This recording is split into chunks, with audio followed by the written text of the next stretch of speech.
Get that over there. And move that over there, right? Okay. It's good. We're good. No, move that over there. Actually, put that back. All right. Yeah, you got it? You got it? You got it? We're good? We're live? We're live? We're live!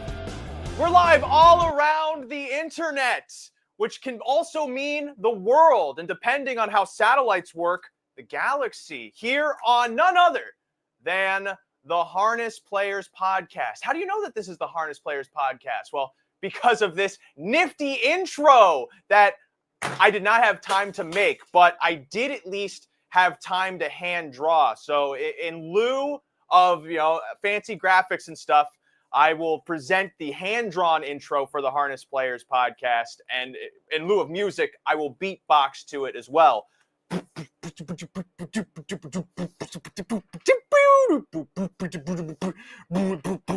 Oh, wait, how did this get there? This is actually a self-portrait I was working on. Okay. You know what a horse looks like. I just kind of got tired of it. It's the Harness Players Podcast with not just me, Ray Cotolo, known in many circles as, that guy? And this isn't just going to be me, because these roundtables are so big that we can fit so many other voices in it. And a table so round with just a single mind is a lonely place to be, as I think Robert Frost once said. So since this is the Harness Players Podcast, of course, many people familiar with our first guest inside of this discussion. What discussion might that be? Well, it's for the MGM Borgata Series Finals happening this Friday at Yonkers Raceway. May the 9th is the math on that. First grade one in harness racing, over $500,000. And we're also going to talk about the consolations, which line up in a $20,000 guaranteed pick five, $1 minimum, two on that pick five sequence. Oh, before I get to our guests, of course, I'd be remiss to also thank one of the sponsors of these roundtables, Diamond Creek Farm. Well, of course, here at In the Money Media, we all thank Diamond Creek Farm for helping us put together content inside of harness racing for gamblers, by gamblers, and also gamblers who are me, which I can't really find what box I fit into. But first guest, he fits into a box. It'll be about snugly rectangular on this side. And you'll know his face from all the other times he has sat next to me here on the Harness Players Podcast. He is Mr. Michael Prebozy, also known as Mikey P, because we don't really have time to say your full name. We don't even get to the middle one, do we? It's easier this way. Mikey P just rolls off the tongue. And we're going to get into these Borgata finals. And the Borgata series overall has been fantastic. The handle's been very good. I'm very excited for this final. I do think it's going to be extremely competitive. It lends itself to upsets almost every single year. Rarely does the favorite win this race. So we have a lot to talk about. These pick five pools have been decent at Yonkers. I love the dollar minimum. So this is the place to be Friday night for sure. And the way that Borgata drew too, which we'll talk about later, it's set up probably in the perfect way to be its most competitive. Our next guest on the roundtable, you'll know his face too. His head happens to be a bowling ball, which I think is apt considering he is a damn good bowler. He is DRF's, that's Daily Racing Forms, Mr. Derick Giwner, which to my knowledge, Derick, the other night, you were happy to not bowl a 300 game for the first time in the wild, just to see that you aren't always perfect. Well, happy not to bowl a 299 game. Very happy to bowl a 300 game, which is actually my fourth 300 game, and I actually threw 23 consecutive strikes there. I'm not quite sure I was ready for the open that you prepared. You had me cracking up laughing. This is, it's been a while since I was exposed to like all out Ray, and it takes me a few minutes, to really rein that energy in.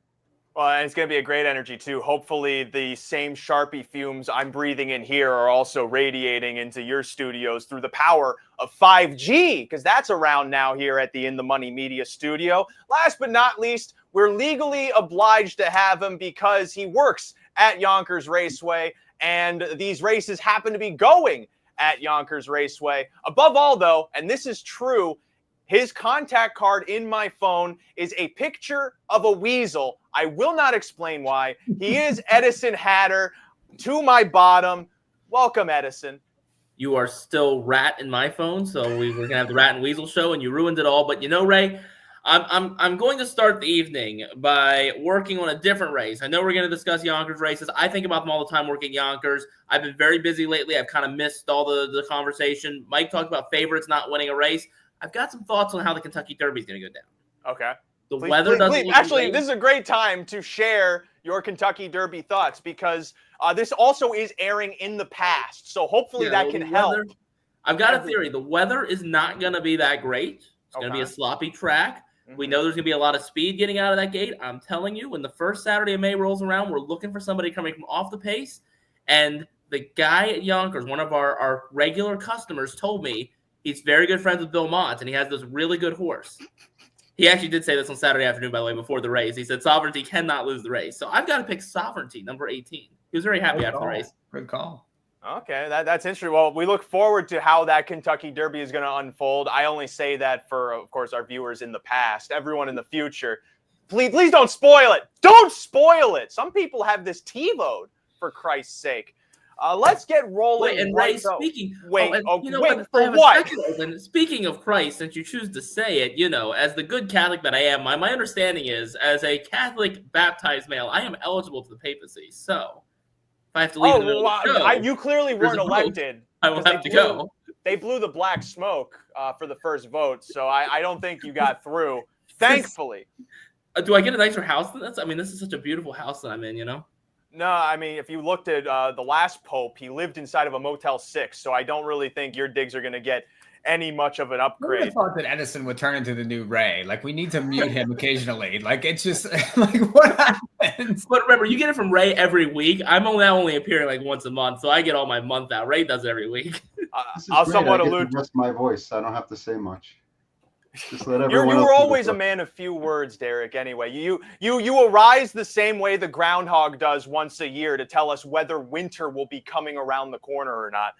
We have a lot of races to talk about at Yonkers, so we're going to head dive, but safely, because, if you try to head dive into a pool, depending on what end, that could be really dangerous. So we here at In the Money Media want to remind everybody, please dive safely. And do dive safely, too, into stakes action at Yonkers Raceway. We start with race number 5, $100,000 consolation of the Blue Chip Matchmaker. The Blue Chip Matchmaker series, of course, quite apropos in its name. The winner of the final, which we'll talk about later in this show, gets a little date with a little blue chip stallion. Could it be... I can't name any off the top of my head. I can only think of Chapter 7, which I think if a pacing mare wanted to breed with him. Ray, all I can think of is the great blue chip mare, blue chip, or unicorn blue chip. Oh, which also a trotter. Not really gonna. Maybe could produce a speedy one. Who knows? I'm still trying to figure out how Goo Goo Gaga happened. Do we have scientists working on this, or do they all get laid off at the NIH? Who knows? Let's talk about race number 5, which all of us were all of us were pestering Ed the moment he got on here about this morning line. Even money on Cheryl's Shadow drawing the pylon post does retain Jason Bartlett off that runner-up finish last time. But Ed, you seem adamant that this is a fair price for her, even though you didn't make this line. Yeah, let's establish the important part that I did not make this morning line. I made morning lines for races 7 and races 8, and actually all 3 of you were a part in those too. So I'm blaming you 3 as well for whatever happens on those morning lines. Computer spat out even money on Cheryl's Shadow. That's the first time I'm honestly looking at it this afternoon, to be honest with you. And when we were chatting about it, I was like, oh wow, that is interesting. I mean, look, I think Worth and Include, draws the rail. Hasn't always shown the most speed, but figures going to get away pretty well. Over 11 this year. I mean, there's definitely concerns here. Jason Bartlett, I think, wins just about. They said on TVG last night, like 88% of the races at Yonkers. That's probably about right. They probably got that number correct. Yeah. I mean, definitely has a chance, obviously. But the 3 Terra Pasta, I think, is worth including too. I mean, last time out, Post 7 just never involved in that last leg. a win, a third. I mean, defeated some pretty good ones 3 starts ago in that third leg. So, I mean, that's the 2 for me in this race. In terms of the actual betting, I think Cheryl Shadow is the favorite, but I don't think the discrepancy between those 2 is as big as the morning line indicates. But they're the 2 obvious here. As we go deeper into this discussion, I want to remind everyone this is in fact live. So we have comments open and they can be shared. Any of your thoughts can be presented here on this show. Horses you like, horses you don't like, things you wish to say to me that could really hurt my feelings, because I do have a therapy session tomorrow at 12:30 p.m. and I don't really know what I'm going to talk about. So I'd love to have some stuff in the arsenal. Maybe you want to make fun of some of the other guys, though I wouldn't recommend it. They don't deserve it. They've done nothing wrong, okay? I've been on this earth half the amount of time they have, and I've done way worse. But that all aside, Edison likes the 18 in the Kentucky Derby. Again, for our past viewers, maybe a hunch, who knows. But Derick, I was under the impression, looking at this morning line, I want to try and beat Cheryl Shadow. I don't realistically think she's going to be even money inside of this race, but are you under the impression that there are multiple horses that could contend here? Because my read is many of these horses kind of look the same on the form. Yeah, they do look the same. All of them have been basically chasing other horses for the most part. Very few of them have wins in the series. Actually, under the even money on the morning line, I wrote LOL. Just to remind myself that it was a joke that horse is even money. Listen, I'm not saying she couldn't be the favorite in here, because she could. I mean, none of these horses jump off the page. I think Tara Pasta probably will be the favorite. And, just looking at how the race might play out, I see her probably going to the front. And I was trying to find who on the outside of the gate from 4 to 8 could possibly leave. And the only horse I even came up with as a maybe was Lit the Rose. Do you see 20 to 1 on the morning line? I believe last year's champion. Could she fire out here and take a shot? I was kind of wondering that too, because it seems too logical for this race to align with the 3 maybe getting the lead and no one wanting to contend, especially for $100,000. My only thought with Lita Rose, though, 10 years old now, very clearly doesn't have the same amount of steam as she did last year when she won this series. Does that at all maybe make you think that she's more inclined to take back? Or are you thinking that since this is the consolation, it's a weaker bunch, that she doesn't really have much to lose? Yeah, I think this is where she made all her money last year, quite frankly, in this series. And to me, I think you got to take a shot here. Am I going to use her? No, I'm not going to use her in my pick 5. But if I'm betting an exotics in this race, I would use her in the exacta or the trifecta, and hopefully, which should be double-digit price for sure. I mean, for me, I think it's the inside of the gate, 1, 2, and 3. I think it probably lines up 3, 1, 2 away from the gate. I think the 2 is one of the few horses in this series where we've seen she can win a leg, because she did. I think Tara Pass is the other one. Everyone else in this series has just been chasing for the most part, other than Lit the Rose, who's just stuck in post 8. So I think the inside of the gate looks pretty strong here, though I don't know that I'd go to the window with a ton of confidence on any of them. I was trying to figure that out similarly too, Mike. But my thing with how this race sets up is I do think whoever gets the lead probably has the strongest advantage, unless for some reason, they tie up or one of those unforeseen things happen, a la, say, like that mile that Coachella Bound threw in last start. We don't really know why off those simple fractions she caved the way she did in the stretch drive. Does this play out a fairly formful race in your mind?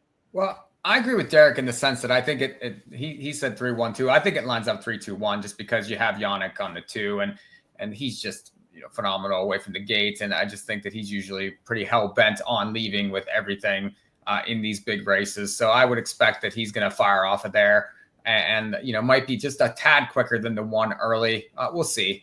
At least she has a couple wins on the year. I think the 2 and 3 would be horses that I would want to use in here in this pick 5. I've always liked the 5. I know that she probably needs to class up, and she really hasn't raced very well in this series, but she could be one that maybe could sit and close, gets T-Trick now, might get a different drive in here. If they go crazy early, she might be able to get a piece of the ticket. I think the 2 and 3 are the right ones. The one it's probably going to be undervalued with that morning line. It's the first leg of the pick 5, so you'll be able to watch the board a little bit. But I'm not sure that I want her because I think she's going to be on every ticket. So I'm going to try to beat her in that first leg. So 2-3 heavy for me. And maybe if I'm playing verticals, a little 5 to try to crack the try.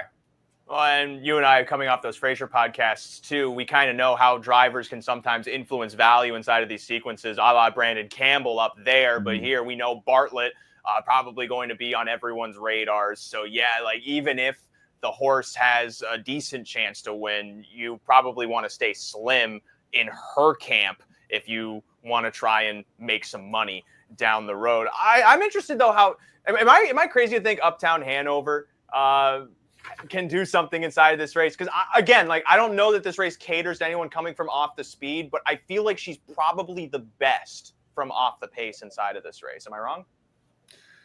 Well, I mean, she's got to pass them all. Right. I mean, especially if like Derick said, Lita Rose is probably going to take a shot. So that leaves her last. I mean, so a lot of things are going to have to happen for her to be anywhere in this race. She's definitely going to have to pass them all to get in to win the race. So I don't know. I mean, you're going to get a price. You'll get 30, I would say 30 to 1 there.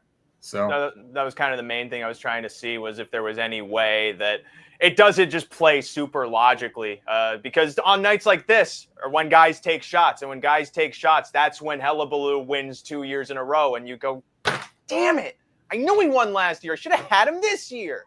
We're going to move on from... Hey, Ray, look, we got a comment. Of course, when we're going to move on, what we have... Oh, we have Kevin Plaucha saying that Uptown Hanover can do something, and it's finish 6th. That's as inspiring as that children's book I read, which wasn't the little engine that could. It was the little engine that thought it should, but really it wasn't really that good of an idea. It's a really long title that kind of goes onto the back. But all that aside, race number 6 is the second leg of this pick 5 $20,000 guarantee. It's the consolation of the MGM Borgata Series, so $100,000, the purse. I felt that this was a more contentious field, Derick. A lot of horses look like they want to go forward, such as Mikee Shan, Charlie May. Why Not Now is a probable wanting to leave too. And then you also have Artie's Flash to the outside, who's shown a lot of form inside of this series, having to find some path into the race from post 7. Is this one where you'd probably want to spread, or do you think that there's a more concise angle?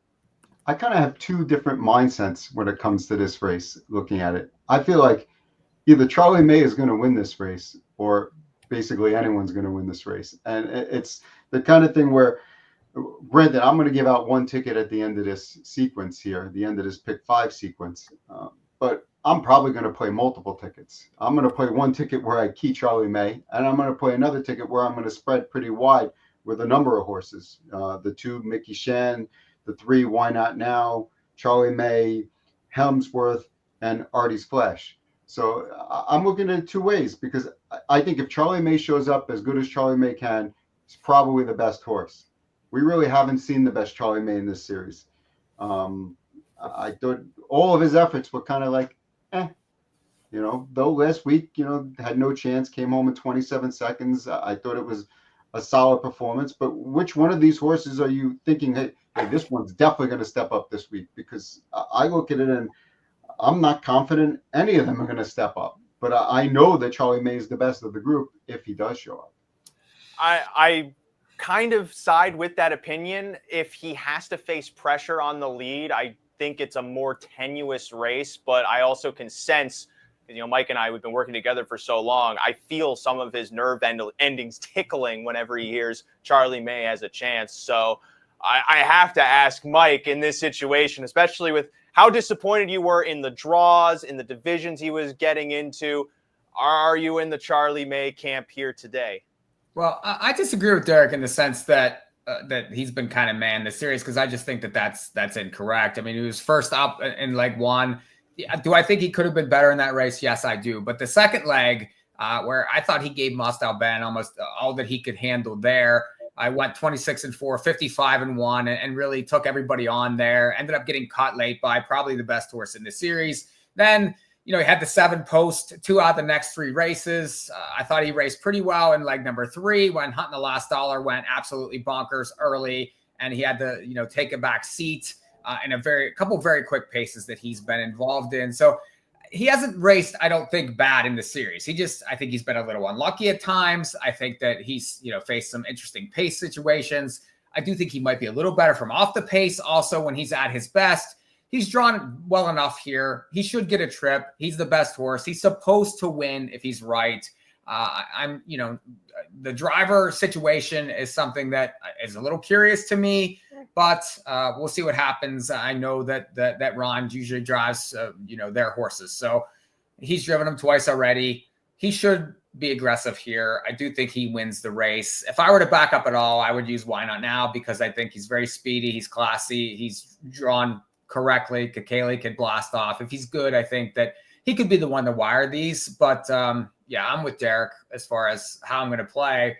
I would single Charlie for sure in this pick 5 and probably play most of my money through him. My main wonder is who's the last to the lead. I kind of alluded to this in Charlie May potentially having a contended pace, because if you remember, Mike, 2 starts ago, Cushing really launched him forward, but why not now was the one that kept him out, forced him into the box, and then quit in front of him. And so Charlie May then had to get around him, and he finished well in spite of that stop and restart.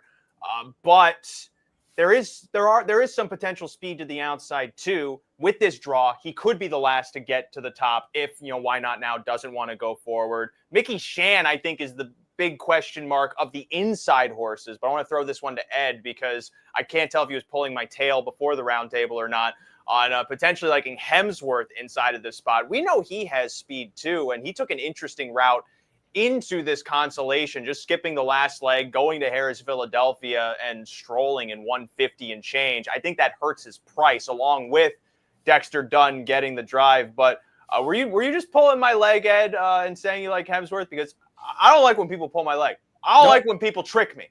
There's 2 horses highlighted here. You can't even see it. 2 horses are highlighted. Kevin Plouch has got the right idea. It's Charlie May and Hemsworth. That's all you need. I mean, I think it's been beaten to death. I mean, Charlie May, look, at the end of the day, and these 5th and 6th legs, sometimes they're tough to look at because, let's be real, you're trying to find the perfect horse. None of them are going to be perfect because they didn't make the final. They're in the consolation for a reason, I mean, they're obviously next best, and, there's flaws to be found. You're right. Hemsworth did take an interesting path to just basically concede for the consolation and try for the spot. And, again, you do get Dexter Dunn. You said it all. How good was the line last time out? It probably does all factor into hurting the price, but I think it's that one or Charlie May. I really think that's the 2. I mean, there are other options here. But again, dollar minimum, it's pick 5. I want to spread later on. You're going to have to use horses somewhere. So, making decisions, it's Charlie May, it's Hemsworth. I think one of those 2 gets it done. If you were going to choose to throw another on, I think you do end up with the Why Not Now versus Mikee Shan. I actually think I prefer Why Not Now over Mikee Shan. I don't really like Mikee Shan that much within this race. And I think that one, this is another race where I'd be curious to see. This would have been a tough one. I'm glad I chose to just allow the computer to make this morning line instead of trying to make it. Didn't Hemsworth win the consolation before? Didn't he win it? He did last year. I believe that's right. Last year, Hemsworth won the consolation. Derick was right. Lita Rose won the matchmaker. Hullabaloo 2 years in a row in the Borgata, and I cannot tell you who won the Blue Chip consolation last year, but that's 3 or 4 at least. Nonetheless, Mikee Shan is the morning line favorite inside of this race, and he also has real sparkling times and gets a good draw, gets Yannick Gingras, has speed. Are all of you thinking that he's an unrealistic contender inside of this spot, especially with an inside draw? I just think he's in and out, and you don't know what you're going to get with him. There's times where he's really good, and he looks like he shot out of a cannon, like in leg 2 when he was flying late, and then he's been just average the rest of the way. So, yeah, his times are okay, but what is he doing here? Does he blast off? Because if he does, he's going to have to, go into the teeth of Why Not Now and, some of these others in here. So I don't want him. He can beat me, but I guess he can win. I don't know. I'm looking at how those races set up though. In the races where he's off the pace, he's still gaining while they're all sprinting, and that's eye catching. On top of now being in a position where he can get forward, I'm imagining he will be forward. The main concern I have is, does he have to spar too much with Charlie May that he hurts his own chances, or counterpoint, Does Giwner relinquish the lead to Charlie May, which also doesn't really feel that realistic? This feels like a race that could melt down in certain directions. And no one's even given that much love to Sherlock. I understand Sherlock is not as classy as these guys, but when he's been consistently involved, he likes to push through. He gets a pylon draw. He's probably going to land in that middle stalking pack. You've been trying to get this horse down the whole damn series. He's 0 for 13. He can be one for 3 years in a spot like won a race since 2023, I think. But he's racing well every single week, and he's getting a class drop, all things considered. He's not getting a class drop. You think this race is like Coach's Corner, like Binge on Yankee, like for once in my life? They're all getting a class drop. That's an incredible statement, right? But my point is, you can look at some of these other ones and go, okay, maybe they weren't in the deepest divisions of the Borgata series, but I just think the draw is right. He has the right move. And if Brennan is able to be the first one to make that jump, if something is going on, he can get there. I think he can. And he's going to be a price inside of this race. Of course, I think many other people are going to think the logical closer is Churchview Frankel. For all I know, Artie's Flash is going to come storming down the center of the track. The consolation, the more you look at it, gets more interesting. But Kevin Plotcher says you can key Sherlock for third. He thinks he can land the exact position of all my horses that I like. And Ray, you've gone from 6th to 3rd, so you're doing better as we're getting closer to the big race. Well, and I'm glad you said that because we're getting closer to the big race. I just realized that, we're doing these roundtables, and this is live. This is different from the usual Harness Players podcasts we do. It should be a more special occasion. So what better way then for us coming up to the big races that I actually dress for the occasion. And so I, for the first time, have a tie. So as we get ready to talk about the big ones, I'm finally going to look professional, be professional, even though I'm always professional and I always look professional, but I'm gonna be dapper as we get into the weeds here. I also figure out how knot you're tying. How do I tie? This is with your microphone straight. This is some kind of knot we're forming. I think this knot's going to be spelled N-O-T, as in not happening. But here we go. Okay, that is as good as it's going. That's as good as it's going to get. Perfect wins or not. That's they call me Windsor Ray Cotolo for nothing. As we talk about the first Grade 1 in harness racing, race number 7, the $490,000 Blue Chip Matchmaker Final. It's the third leg of this Pick 5 sequence.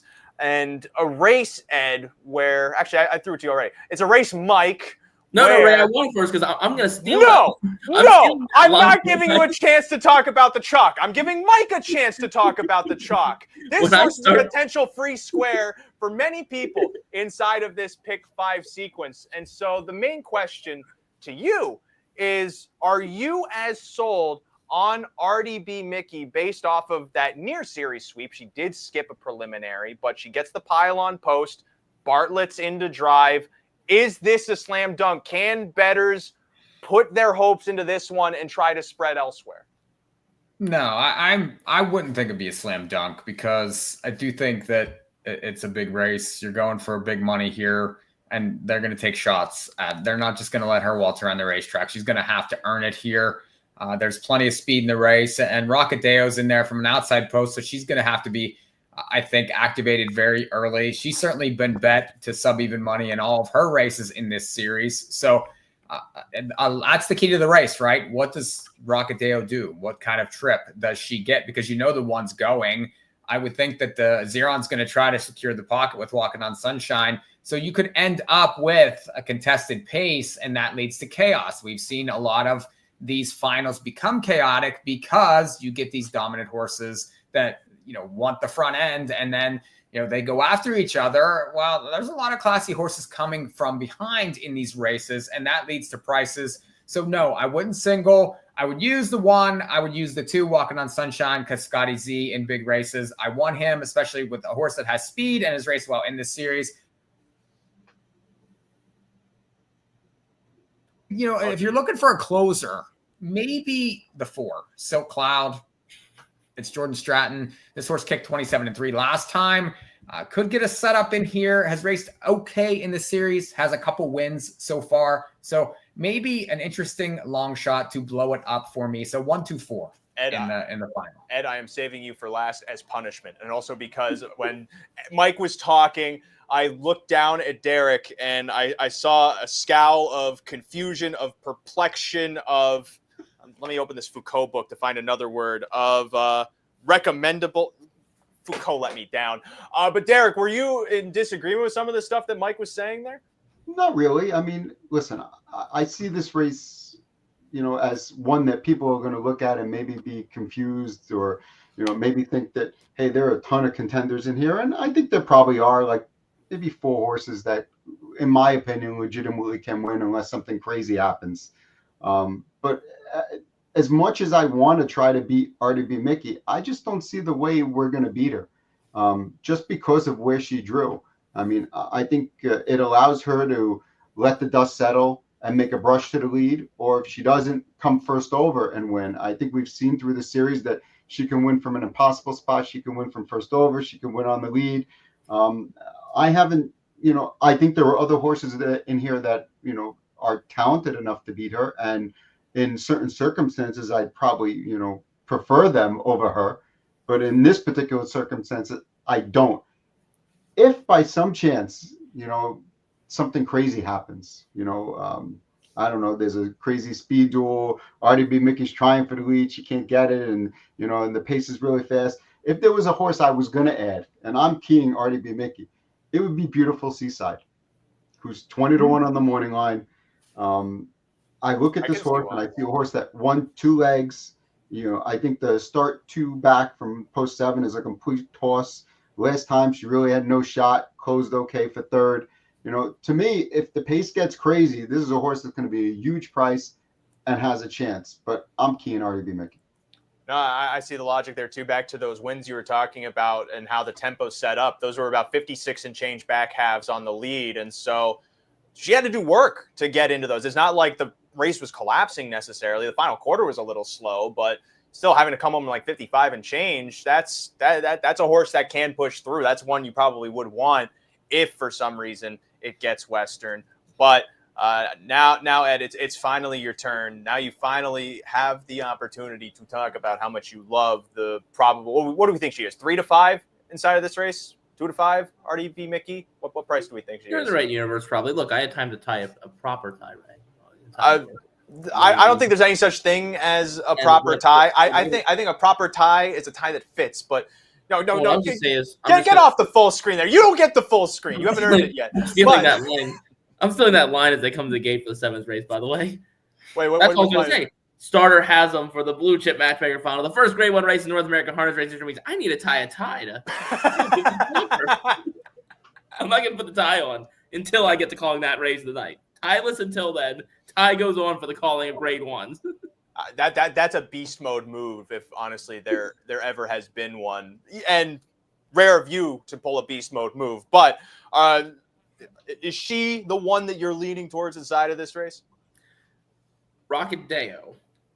Yes. And Walking on Sunshine. Uh-huh. We'll be fighting for 25%. RDB Mikee single turn the pace. Okay, yep, that's what I thought.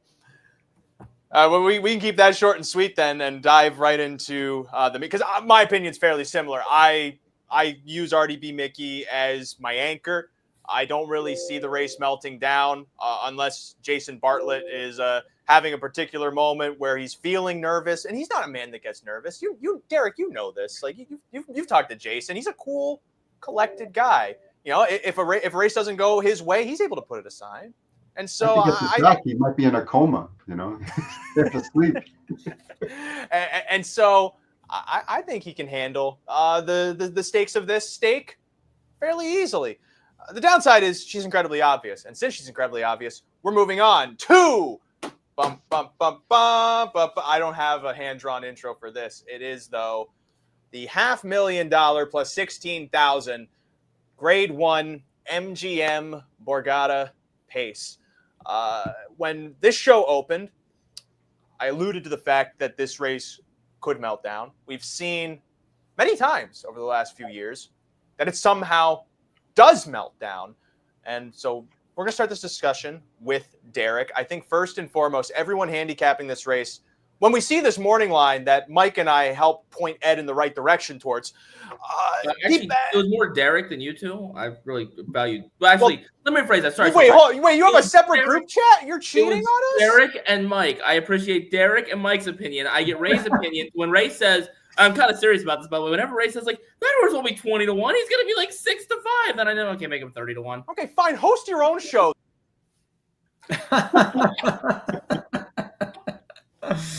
I don't even know where we start with 516,000. No, you can't do it right. I got this, Derick. We look at this morning line, and everyone can see it's a competitive race, and so all of our imaginations are fixated on how does it unfold. And truly, it's inconceivable in some ways because there's so much speed to the outside.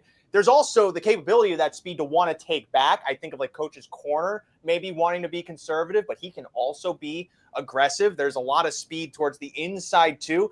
I see few angles where this race doesn't fall apart. Is that how you see it? I do kind of, in a sense I do. I mean, when you look at it, I think Coach's Corner has no choice. He has to leave. You're not going to come away last and win this race. Listen, it could happen, but it's unlikely, at least for me with that particular horse. We've seen some races where he has closed from behind, but it's hard, and I just don't see that as his game plan here. I think Binge on Yankee and Hunt in the Last Dollar, two horses that are probably going to be longer on the board and are certainly longer in the morning line at 15 and 12-1. I think those are probably the two fastest horses off the gate in this race, which makes it really interesting when you have two horses like that. And Verdun with Pat LaChance, I got to think he's going to push away a little bit.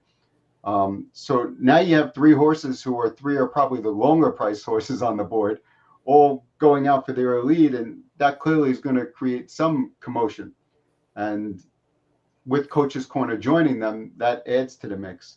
So you have to look at this, like people are going to look at Chase H. Hanover and think Chase H. Hanover is going to leave, but I don't think there's any chance he leaves here. I just don't think he's fast enough away from the gate. If you go back and watch all the races he's had here, he's just not as quick away from the gate as some of the others. And I do think it leads to some of the horses that are going to come from behind. And unfortunately for those people who like long shots, those are the two horses that are the shortest prices on the morning line. Of all the horses you mentioned inside of the potential speed, there's a notable absence. And I'm guessing that's because you believe he is going to take back. You made no mention of Desperate Man going forward, and in part, I can imagine why, based on two. He can't. Yeah. He does not possess early speed. 0, 0, 0, 0. There you go. Enough zeros for you? He doesn't possess early speed, and yet the last time that he gunned forward was when it cost him the race. I'll figure out how those two truths work together. I'm really good at this. I've read enough Alan Watts to. He's not fast off the gate. That's the problem, Ray. There are too many other horses in this race that are faster off the gate than he is. I'm not saying he can't leave, but in most of his races where you see he shows early speed, he kind of floats away, let others do it, and then he runs up as fast as he. Well, I don't want to say run because that's the wrong sport. Then he paces up as fast as he can at like 300, and goes by everyone. So he has speed, but he's not the quickest with those first few steps away from the gate. And that's what I think will hurt him as far as leaving the gate. That doesn't mean I don't like him in this spot.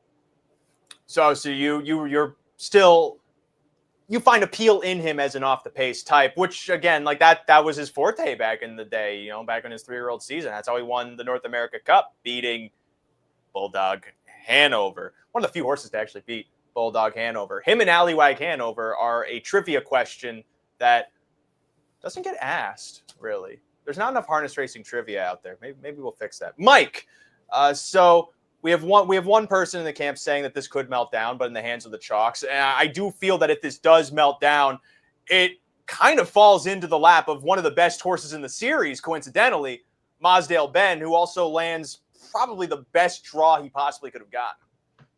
Yeah, I do think he's probably been the best horse of the series. Him and Coach's Corner have been very good. Verdun's had, his, couple nice wins also.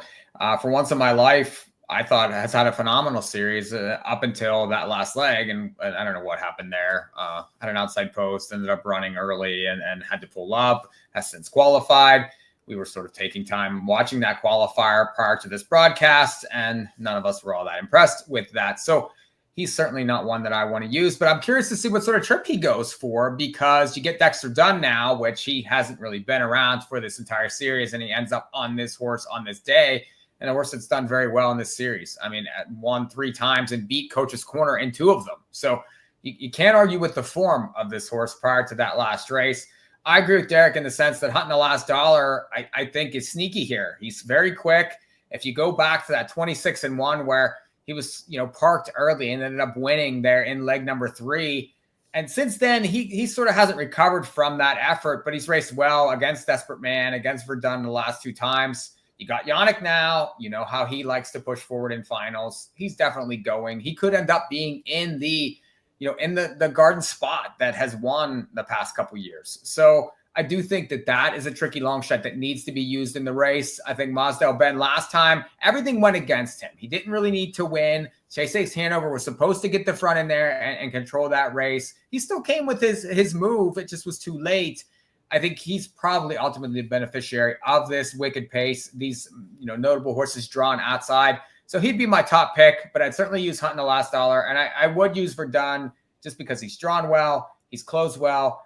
He's had a very consistent series, and he could trip out also. And he's 8-1 morning line. He'll play very well in Maltese if he should happen to get there. I don't want Coach's Corner. I don't want Desperate Man from out there. They could beat me, but no thanks. It's going to be wicked though. This could be another wild final. No, it shapes to be a really wild race. In part also too, I don't know what juju that Fout Racing and team have for Coach's Corner that they can never get a good draw, especially when going for big money. Who knows? Maybe it's like a solar flare, like how that can change computer code when they go to draw the race. Every time a solar flare hits and Coach's Corner actually gets the 1, but then they go, no, you get the 8 and the 10 and the 9. But that's just my thought. Magic. Ed, we haven't gotten to you yet for your thoughts on this race. I realistically could see some people maybe going slim in some of the other races if they find them to be more logical, and wanting to take all inside of this race as not good of a decision hitting the all button is. But do you think you could make a case for every horse winning, or do you think there are some that are admitted long shots? It's amazing, Ray. You haven't actually seen my ticket yet. It's always like my ticket somehow. I'm a believer in the all but one button sometimes, The only one that you can throw out that has no chance of winning is Verdun. Besides that, it's all but one. Part of me thinks you're saying that because of the comment that you just put up. I'll put up again of Kevin Plouch saying that Verdun is a must-use in his opinion. IHO, but he meant IMO because he is my. Why pitch Verdun? What's he done wrong, or how do you see him not getting a good trip in this race? No, that is a Kevin Plouch comment. I'll get a text about it momentarily from him, I'm sure. No, I agree with him, though. Verdun is a use. Look, I think, we've kind of, everyone else already hashed it out. It makes my life a little bit easy to talk about at this point. I mean, Desperate Man, Mosdale Ben, Verdun are kind of the 3 big ones per se that are coming from late. We know this pace is going to be wicked. What did they go last year? I think 52-3 is what Desperate Man got parked out in or whatever it was. It was obscene last year. I don't think we're going to beat that this year, but it's going to be crazy again. We know that. So Verdun, Desperate Man, Mosdale Ben. Those 3 are coming late. Mosdale Ben's going to be the shortest of those by far. We know that. Probably the favorite, right? So I'm going to take a chance by leaving him off because I'm chalky elsewhere. So take Verdun, take Desperate Man. The unknown that I'm going to include is Coach's Corner. I don't know what Coach's Corner does. That's the unknown, is whether he's going to blast off post day. Where is he going to land? And to be fair, I think his decision is partially going to affect that of Desperate Man as well. As Derick said, Desperate Man really has no speed, but I still think in a race like this too, there's a difference between getting away even 7th, 8th, 6th, 5th, so how far can he get? Is he really last? And again, I still think it's a race where, look, you don't love the spot, of course, but somebody from last could win this race. Usually This don't could be say a that on Sweden camera. type race, don't you think, Exactly. Dad? Like maybe they line up 2x2 the whole way around, kind of thing. Do you think? I mean, that they could basically happen? did last year. We basically saw that in the park out job in 52 and 3. So I mean, that's definitely possible too. I mean, there are a lot of ways this race could end up going. I But don't think it matters. 1-7-8 for me, and the draw for me made this race really, really interesting. Though Desperate Man Coach's Corner, you give them post 1 and post 2, this race becomes totally different, right? So it is really interesting the way this race drew. Open draw, points don't matter when you get to the draw, and maybe it's the beauty or the disappointment for the connections. It all depends how you want to look at it, but that does make it interesting. I don't think it matters if Desperate Man comes away last, in my opinion. And, I think he's just going to float away like he normally does. And what I like about Desperate Man is, I mean, we saw this in last year's final. He's a horse that could take a lot of air, and keep going. And to me, he could race on the rim the majority of the way. We've seen it with this horse on multiple occasions where it just doesn't matter to him. He just keeps, chugging along. And, if you look at the last couple of weeks, he's clearly in unbelievable form right now. I mean, I didn't really necessarily give out my picks, but I'm going with Desperate Man and Mosdale Bend because for my money, they're the best two horses in this series right now for the post-day drawn, for the way things, are lining up. Had things gone a little bit differently, if Coach's Corner was in the inside, maybe I'd feel a little bit differently. I'd be inclined to use him. But I think on this track with these posts, with the way the race may set up, I think those are the two horses to key in on, regardless of the fact that they're going to be lower in price. Because, I mean, I think Mosdale Ben has the possibility of being even money here. The possibility. You think even money with the other ones? With I'm not saying he in the will race? be. I'm not saying he will be, Mike. You're misinterpreting my words. I'm saying he has the possibility of being it. I could see people looking at him throughout the series. I mean, he won, I believe, 3 legs of the series, and the 2 legs he didn't win, it was just because the pace was too slow. No one's predicting a slow pace here tonight, in this race. So to me, I could see people looking at that and saying, this is the horse I want, and him being even money. I don't know that he deserves to be even money. He probably deserves to be about 7-5 or 8-5, but I could see him being even money in the spot. But I'm using him in Desperate Man. What price would he be to make you make a win bet on him? That would be my question. 9-5. Okay. I mean, I think 9-5, I think would be value on him in this race. 9-5 would make me want to bet him because I think Desperate Man, who I think has an equal chance or maybe slightly less chance of winning, right, will probably be minimum 4-1. So if given the choice between those two, I have to take the better price. If he's 4-1, I'd be shocked. I think that he's lower. They all can't be low. If Mosdale Ben is, let's say 8-5, we'll say 8-5. Desperate Man can't be 5-2 because what about the other horses? They're going to take some money too. Yeah. And I think the big one that we've discussed, whoever made this morning line, I think it was Ray Cotolo. Any complaints about the morning lines, you go to Ray, R-A-Y, Cotolo, C-O-T-O-L-O. Which people can't really spell or pronounce, which is amazing. On X or whatever. For once in my life, that's the question. I know we've talked about the horse. None of us seem to like him, so is he way higher? But, I mean, it's a horse who won, 3 legs?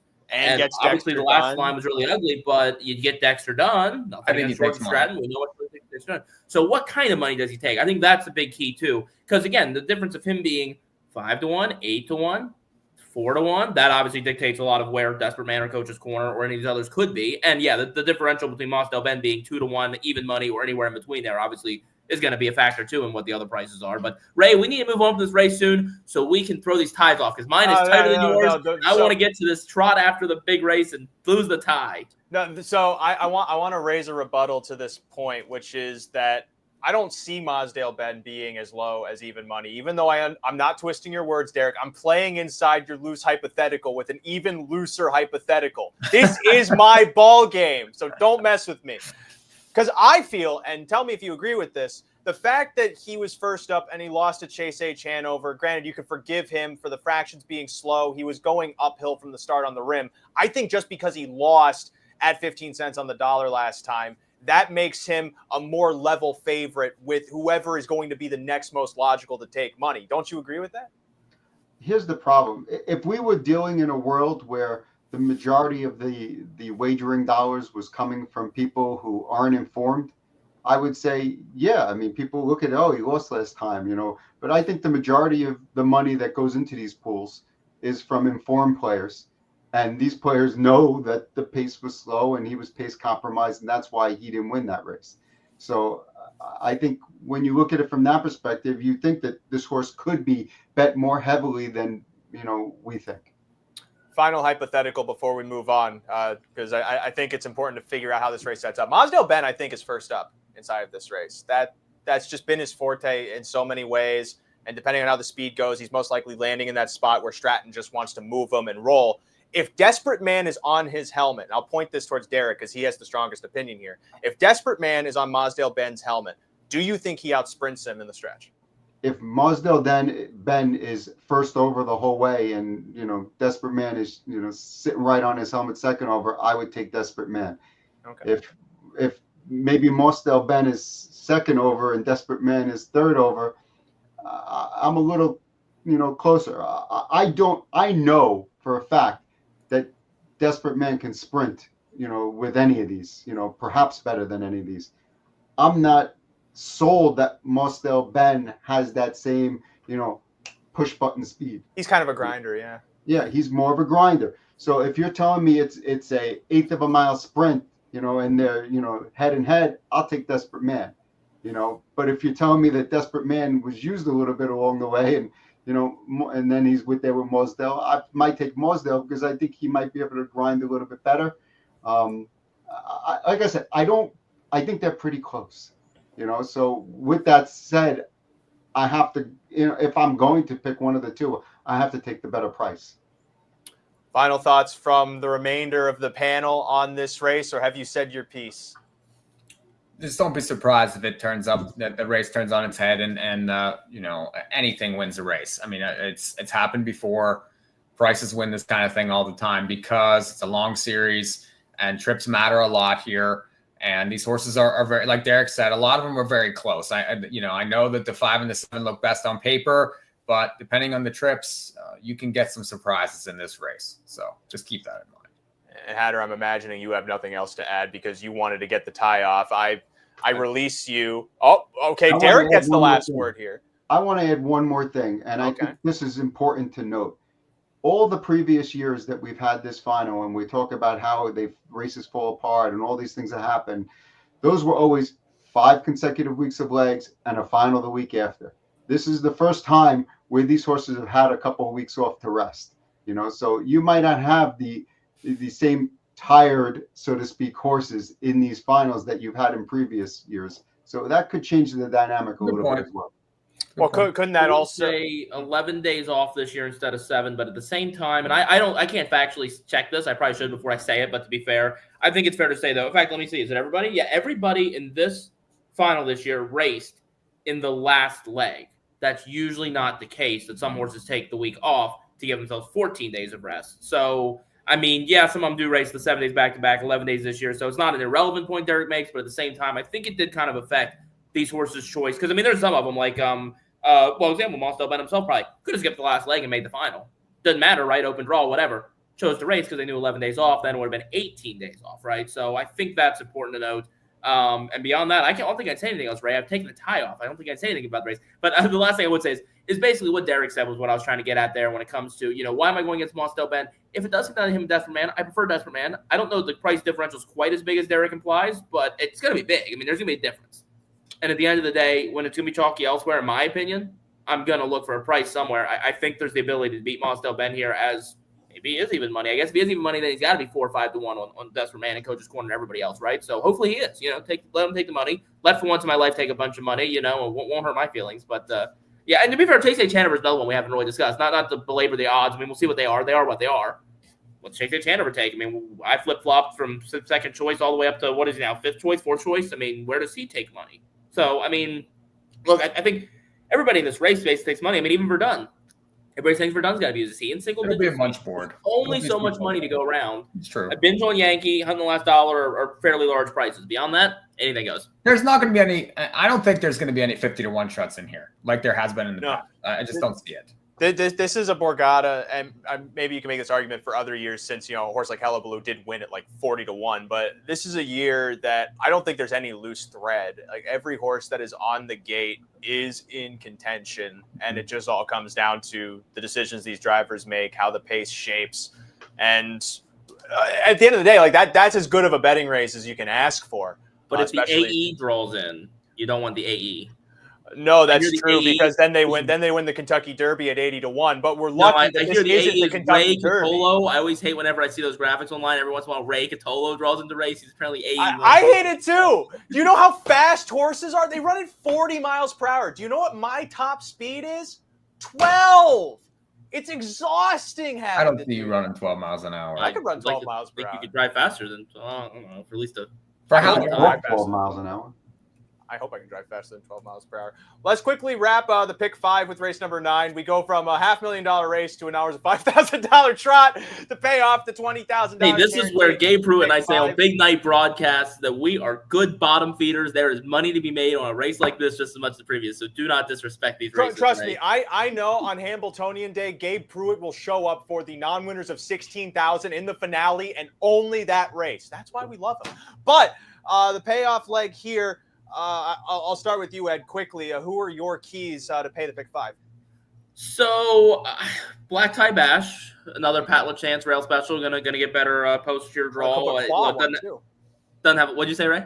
Another Copa one too. That comes from Robert Shepard, old Rudy Carlton horse. Doesn't have a lot of speed early anyway. It looks like the inside, but still should get away okay. I think I had a chance to come trotting late.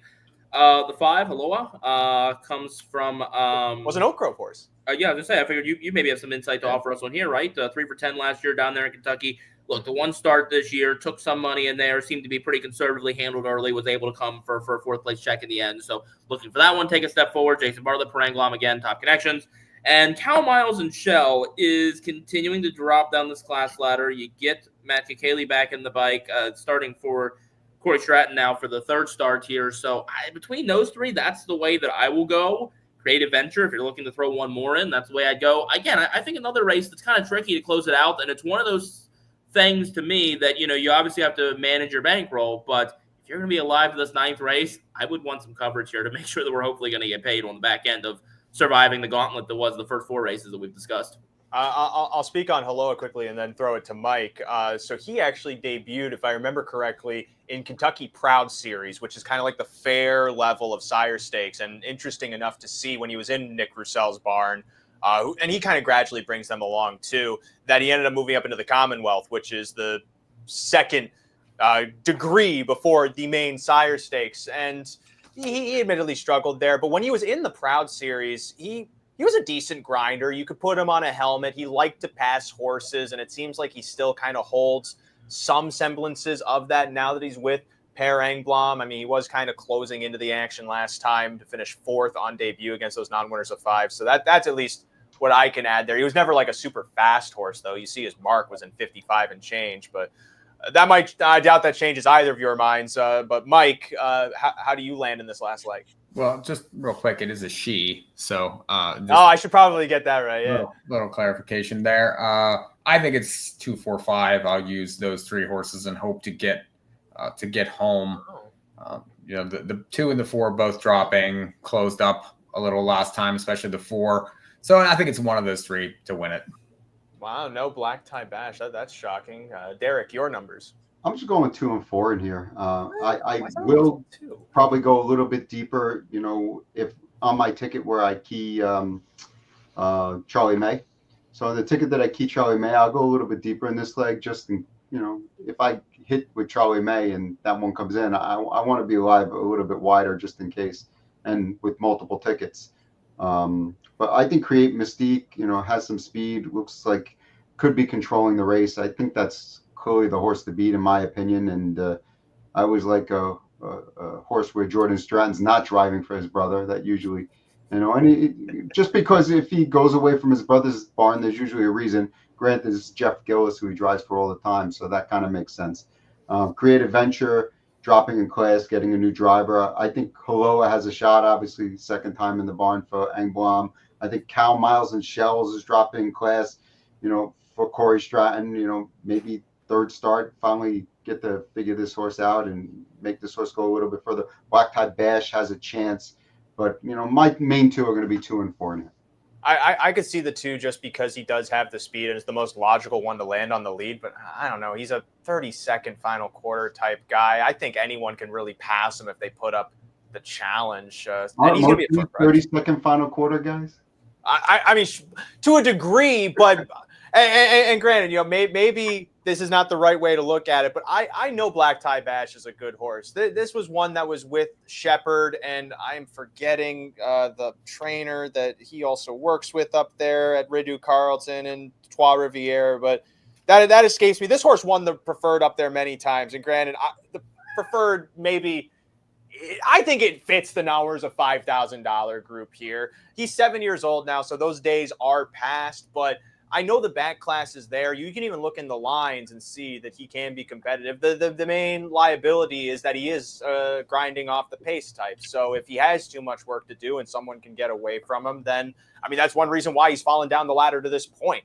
Is that he hasn't really been competitive against some of the others. But with the pile-on draw, I have to imagine he's got to be able to get into a workable spot because this is not really that strong of a field, in my opinion. Haloa I use too, just because I think second start in the Angblam Barn can take a step forward. I also feel that Nauers of 5 group could be a little tougher than this Nauers of 5,000. I was able to close ground there, even though it was a very slow final quarter. So maybe you can look at that and go, well, of course he closed ground because everyone else was stopping. But that's the kind of move you want to see inside of a race like this where everyone does stop. So I'm 1-5 in that last leg, which means let's wrap this pick 5 in a bow with some tickets, some numbies, as we call them in the gambling. Everyone calls them numbies. Derick, we'll start with you. We'll say your main idea, because you've alluded to multiple tickets. Maybe you have A and Bs, you can share those. But what's your attack for this $20,000 guaranteed pick 5 on Friday at Yonkers? I think I could roll out both ideas pretty quickly. So if people want them, the first one would be a $60 ticket. It's 1, 2, 3 with 2, 3, 4, 5, 7 with 1. That's the key in the matchmaker with 5, 7 in the Borgata, and then 2, 4 on the end. That's a $60 ticket. And the supplemental play would be 1, 2, 3 with 4 with 1 with 5, 7 with 1, 2, 4, 5, 6, which if I did my math in my head correctly, that's $30. So 30 and 60 is 90. That's not too bad for a pool that it's $20,000 guaranteed pool. I mean, I would imagine they're going to hit it this week, but if you look back at these past Fridays, they haven't hit it one time. So there's tons of value in here. Mike, then your approach. So I would be 2-4 or 2-3 early first race. Key the 4 in leg number 2. Key Charlie May. If you're going to back up, you could back up with the 3 there. 1, 2, 4 in the next. 1, 4, 5 in the Borgata, and then 2, 4, 5 to finish. So that's 54 for $1.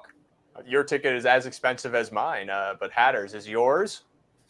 Fredag I Jonkerstrav, 1-3 och 4-5 och 1. They're asleep right now. They aren't watching this. Och 1-5-6. If you'd like that in English, $36, 1-3 with 4-5 with 1 with 1-7-8 with 1-5-6. Lycka till. Good luck. You have like 2 weeks to Sweden still. Well, and also these are all Pacers sans the last race. I don't think they care about most of them. And Don Fanucci's Zet looked fantastic today at Solvala in the winning your in race for Elite Luck while we're on the topic. And the field's starting to come together. And there's going to be some interesting driver choices coming up in about 2 weeks to make. Yeah, certainly can allude to that. You will be there at ATG for In the Money Media to cover the Elite Lup. That's at the end of May. But my ticket for nobody who cares. 237 with 1. I do use Uptown Hanover just because I think she could be a live price if the race is somehow stupid.